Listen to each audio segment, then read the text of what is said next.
So what we're going to do today, we're just going to, first of all, you've obviously hopefully voted already for your photography competition winner for the evening. So thank you for doing that. We've got Daniel that will talk about RMK a little more, so you can find out more about the project and how you can get involved in it. Then we've got Franzi, who's actually already involved in the project, and she's going to talk about her project. We've also got Mark Lancaster here today that's going to have a short speech as well. And then we'll be announcing our photography winners, and then we shall have a bit of networking, and you can talk to other project owners that we've been supporting through RMK. So you'll see that staff members have got RMK t-shirts and have orange badges, and project owners have blue badges. So hopefully that makes it clear who you can ask about all sorts of different things. So I'll hand over to Daniel for you to...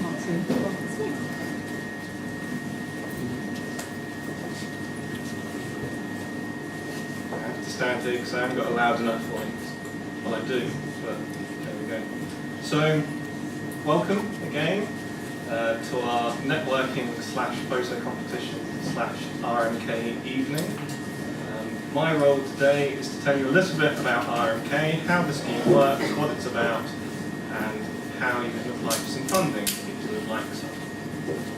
So RMK is part of a bigger project called MK Smart, which is all around trying to turn Milton Keynes into a more efficient, sustainable city. So trying to tackle some of the environmental issues and sustainability issues in the city as a whole. Our role within this is to head up the citizen engagement / innovation part. So we're really interested in talking to everyone we can, finding out about their concerns in their communities, and turning some of their ideas around how to fix those issues into action on the ground. So this is done through a web platform, which I hope some of you have been to already, called rmk.org. It looks like this. And there's basically three things we're trying to encourage people to come along and do. The first is to submit an idea. And this is so that we can get an understanding of the various concerns that people have in their communities. Hopefully we can address some of them. So ideas we've had so far, we've had some concerns around the Redway. We have a Redway users group stall for people who want to chat down that end later on. We have had various concerns about sustainable food and independent food movement, and Franzi will be talking more about that later. This isn't her idea, this is a related one. And also things just around the sort of environmental setup within the city. So this idea was to promote wildflower habitats, to promote pollinators and bees and other good creatures. I'm not a gardener, probably shows. The second form, which is where we're generating or trying to generate most of the interest, is around projects. And these are ideas which people want to turn into a reality. We provide some funding and support of various types, and then that turns into action on the ground. The stall holders we have here are some of our early project winners. We have a couple of others in the audience who are new winners, and we have a few who are starting to think about applying. So project ideas we've had range from things like digging a really big hole to get water out of it, to run an allotment off-grid,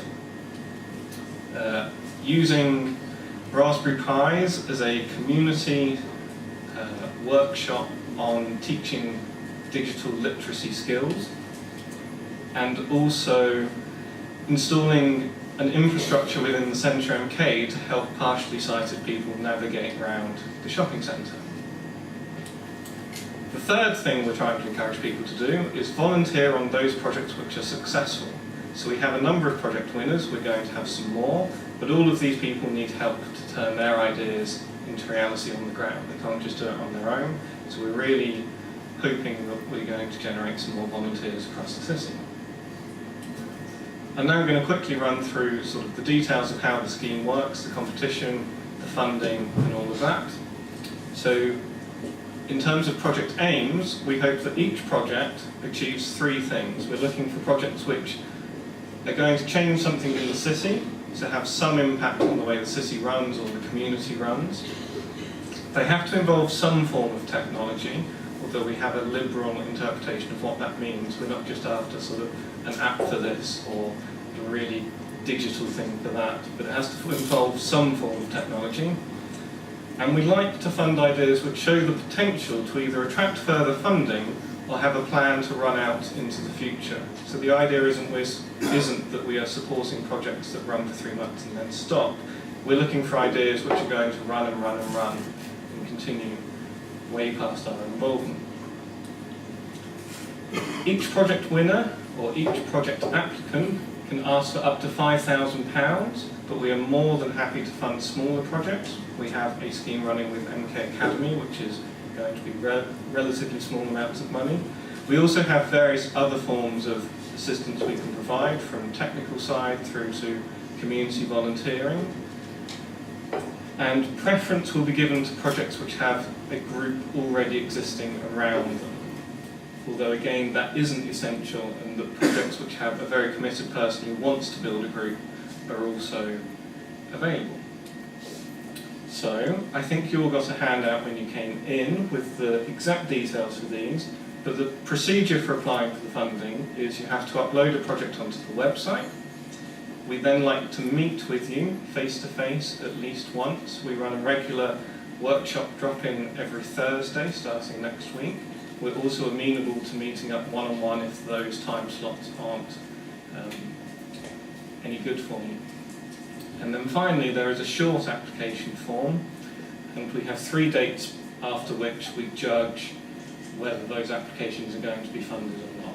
And if you don't get awarded funding in, say, the February deadline, we will try and work with you so that when it goes back in March, there's something there that we can support the next time.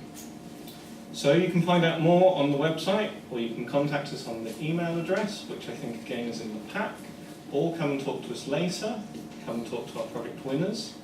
And with that, I'm going to hand over to Franzi, who is our, I think that actually works now, sorry, our first project winner.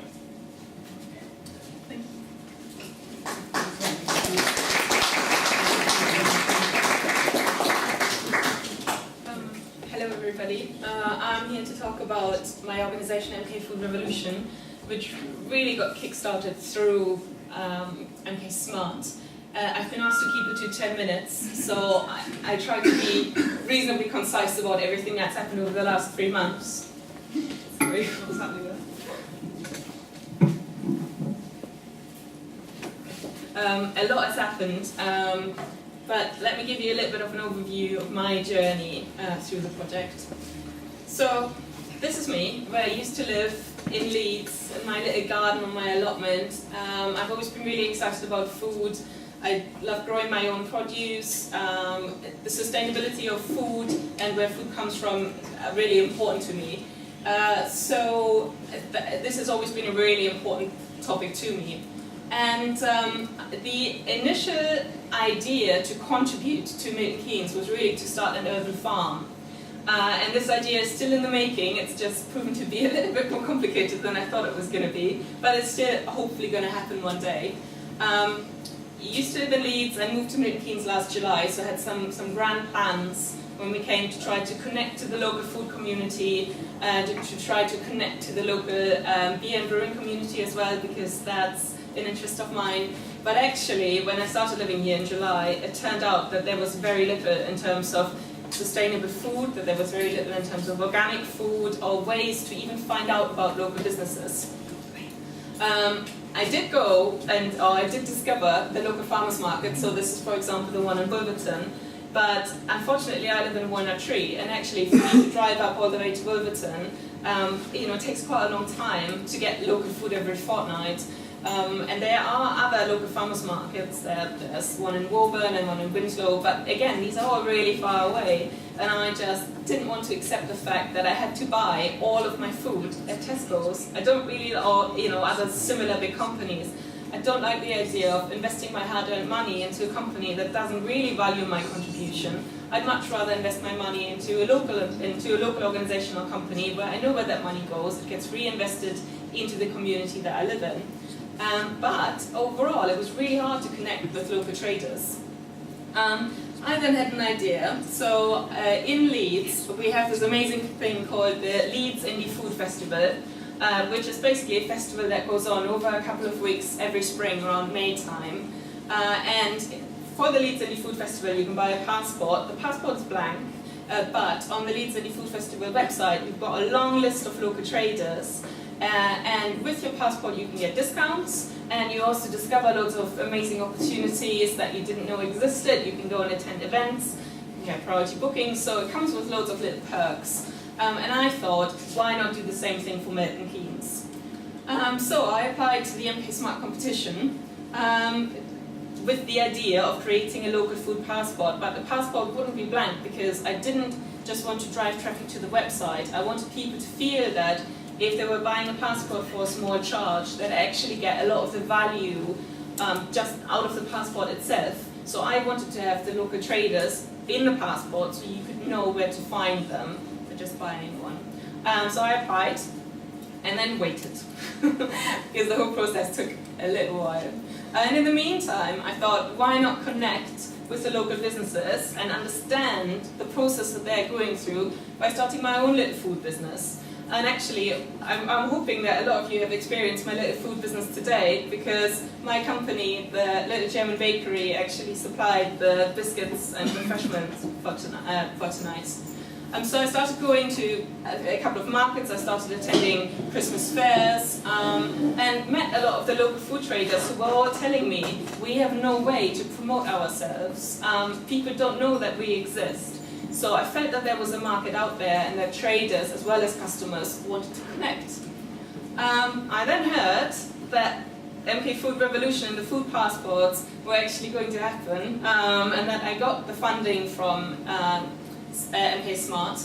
And in my case, that was around £4,000, and that was enough money to produce 100 food passports for people to buy for a small charge, to put on a couple of events, and also to get some branding done really cheaply, which was absolutely amazing. And this is my logo that appeared around that time, which I was very proud of.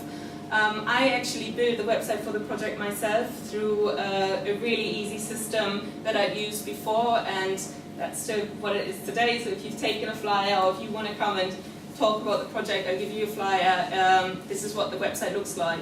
On the website, I started calling for traders to register for free. To get the word out there. I then do promotion on social media, I do promotion via the mailing list, and I also started doing a little bit of research about what the people of Milton Keynes wanted from their local food and whether there was actually a big market out there. And I started asking questions: where do you normally do your food shopping? What's the most frequent food that you buy? And all of these questions. And it actually turned out that in the grand scheme of things, the vast majority of people drove to a big supermarket and bought brands from the supermarket. But actually, as you can see just down here, that a lot of people wanted to buy more local food. And there's 150 people who've taken that survey now, and I think this is 82 or 83%, and by now the number's even grown. So I knew that demand was out there. Once people started to register on the website, they were also quite vocal about what they felt about the food culture in Milton Keynes. And we've got a few quotes there. I'm not going to read all of them out, but a lot of people were quite angry about what was going on. And I just read you the most forceful one. Why is MK such a cultural void? All bar one, ZZ IKEA zombies mindlessly forking out for bland mass-produced prep. You've got your work cut out, good luck. And that was generally the reaction that I had. So people felt really deflated about the food culture that they were living in. They wanted to support the project, but they felt that overall the task was huge. I tried to ignore the latter bit of that sentence, but just to basically get on with it. And actually, what happened was that food producers started to get in touch and they wanted to be involved. And on here we've got a map of all of the food traders around Milton Keynes who registered. By now there's 35 independent food producers on the website, and there's actually a few more around. and they could register on the site. They became part of the map. They had their own little space on the website so people could find them. And as soon as the traders came, I've got a list here for you. I'll have to click through all of them. The customers came as well, but the traders that were included in the site included local beer, local bread, local veg boxes, community organizations, hot food traders, cold food traders, bakeries, cookies, cakes, chutneys, jams. So there was all this produce out there that nobody had ever known about, and these companies had found it really hard to promote themselves, but here they all are. So having had that amazing response, I then thought, right, I've got to do something for these people, and I created the MK Food Passports, where you could find information about all the traders, and I also gave every trader a stamp. So the idea was that I'm as a trader, someone will come to me with a passport, and you'd stamp the passport for them, and you'd also give them a little bit of a discount. And that's worked really well so far. So I also got a bit of money for some merchandise, which has, it's been absolutely amazing. And then I launched the passports at Wilberton Farmers Market. On the first day, I already sold more than 30 of the 100 passports that I had. So there was a really big uptake, and people were really proud to come and get their passports. We had an amazing day, but it was absolutely freezing. The farmers market had actually been cancelled at that point because we had high winds of 50 miles an hour and it was -2 degrees out there. But I was going to be there to launch the project. At the same time, traders started to engage with Food Revolution. So this is actually an organization called Urban Griller who launched with Food Revolution. I organized food forums to try to get the traders to talk to each other, and I also started hosting a local beer club which took place at Buckstar Brewery, or still takes place every month at Buckstar Brewery, which was a little bit of a my passion, I guess. Through the passport, I also started to engage with lots of other organizations. I wanted to put events in the passport because that's really the way to connect people. And the first thing that I did was organize soup with the Christian Foundation, which is a really big model in America where you pay £5 on the door, and in return you get a bowl of soup, you get some really nice local organic bread, and you also get a vote. You then listen to 3 or 4 community groups or artists or social enterprises present their projects. You then vote for your favorite one, and at the end of the evening, the overall organization that's got the overall most votes wins the income of the evening. We've had our first soup in January at the Christian Foundation House, which went brilliantly, had 50 people there, and the next one is scheduled for the 4th of March. I hosted a workshop for people to learn about how they could start their own food business, and the next big venture is MK Feast at Bradwell Abbey, which is taking place on the 20th of February, which is tomorrow in a fortnight's time. It's on a Saturday. And there's going to be 15 local food traders there with hot food and cold food to take away as well as local community organizations and artists and artisan producers. So please come along, it's going to be a brilliant day. We're going to be there from 11 to 4 o'clock in the afternoon. And it's going to be superb. It's free entry, come and support your local traders. That's also going to be the last day of the food passports, so if any of you were lucky enough to buy one of the 100 ones, because I sold out a couple of weeks ago, you can win some prizes for the stamps and the passport. Last thing, I just wanted to say that the campaign has had a fantastic reception, not just in Milton Keynes but actually beyond. Through crowdfunding, I invested in a Little River Cottage campaign which brought a food van on the road to educate school children about sustainable food and food waste. And in return, I got this beautiful book, and it was signed by Hugh Fanley Whittingstall, saying, good luck, keep fighting to the MK Food Revolution. So I was really chuffed with that. The response has been just amazing. So I've run it through everything really quickly. If you've got any more questions about Food Revolution or what I'd like to do in the future, come and have a chat with me. I'm just stood over there. There's lots of flyers for you to take away. I've also got some badges left. And here are my contact details. So please get in touch anytime. I'd love to work together with more community organizations or individuals in Milton Keynes who share my passion for local food. Thank you.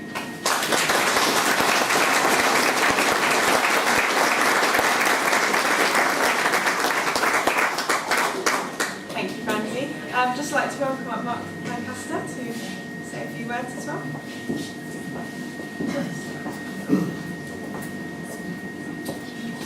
It's impossible not to be inspired when you listen to the enthusiasm of people like Franzi, and that's just typical of what we have here in Milton Keynes. Who can tell me what our city motto is? Come on, what's our city motto? Let me tell you, you'll all remember this every day to school, eh? By knowledge, design and understanding. By knowledge, design and understanding. These are the three principles on which our forefathers founded this city. They are principles which were relevant 40, I'll get it wrong, is it 7 or 8 years ago? As they are today. And when you look at this project, you realise that they are principles which this project are continuing to follow.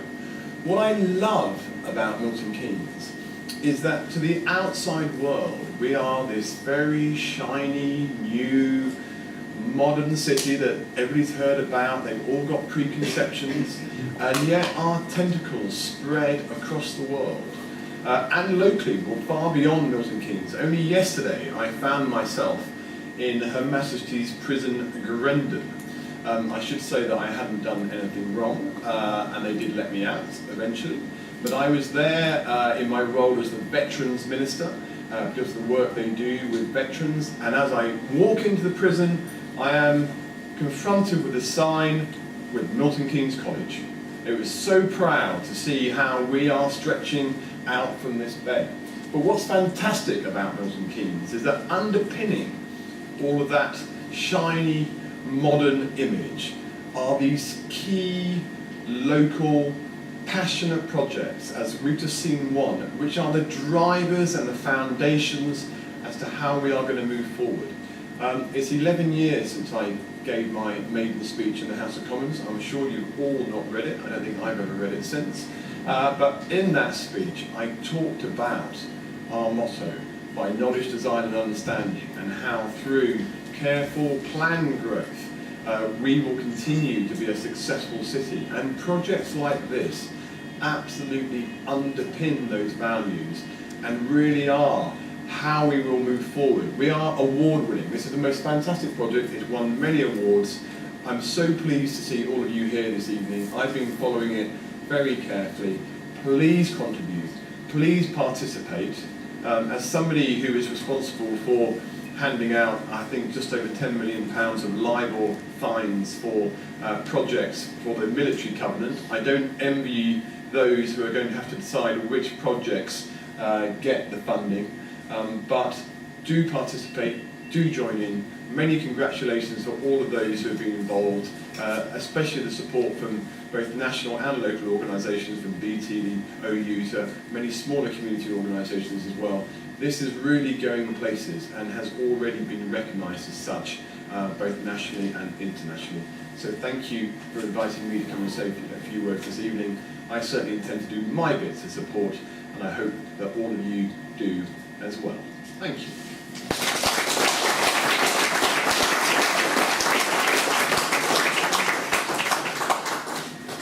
Good evening.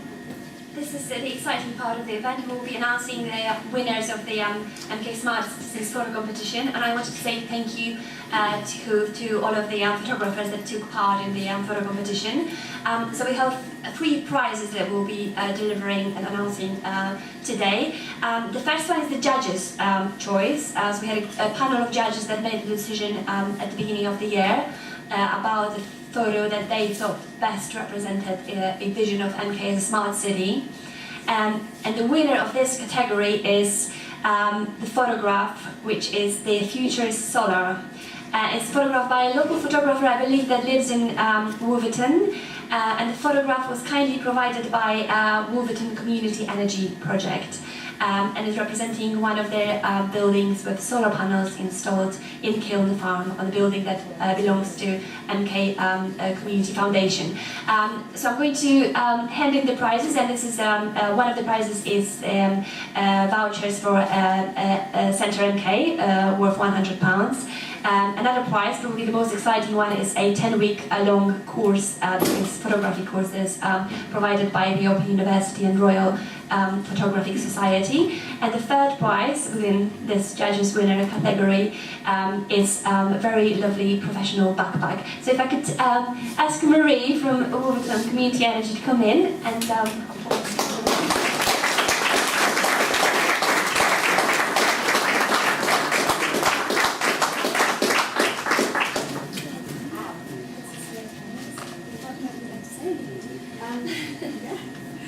just to say thank you for the judges for voting for the photograph. We had an amazing end of the year with finally, after huge amounts of work, managing to install 338 kilowatts of solar PV on 2 buildings in Milton Keynes, and then we all collapsed over Christmas. So I look forward to using the prizes. Thank you.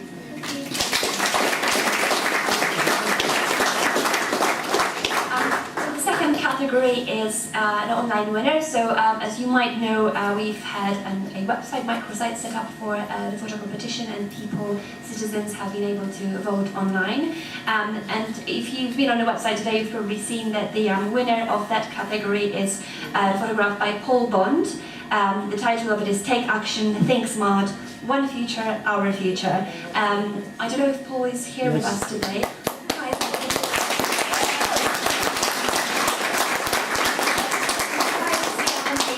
Voucher, family voucher for a whole day, so enjoy it.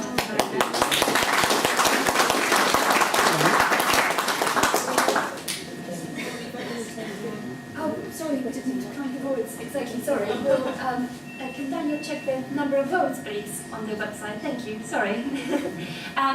And the third, also very exciting category, is on the day. So on the votes that you casted today, that we've just counted. So Nadesh, our volunteer, has been helping us run the photo competition, has been counting the votes with me. And the winner of this category is the photograph of James Ryanair, and it's the Cedar Barn Passive House, a zero carbon house in Hansford.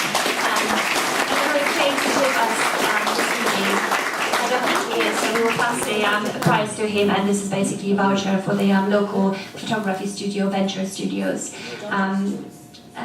Thank you very much, and we'll let you know how many online votes Paul got shortly, hopefully. Thank you.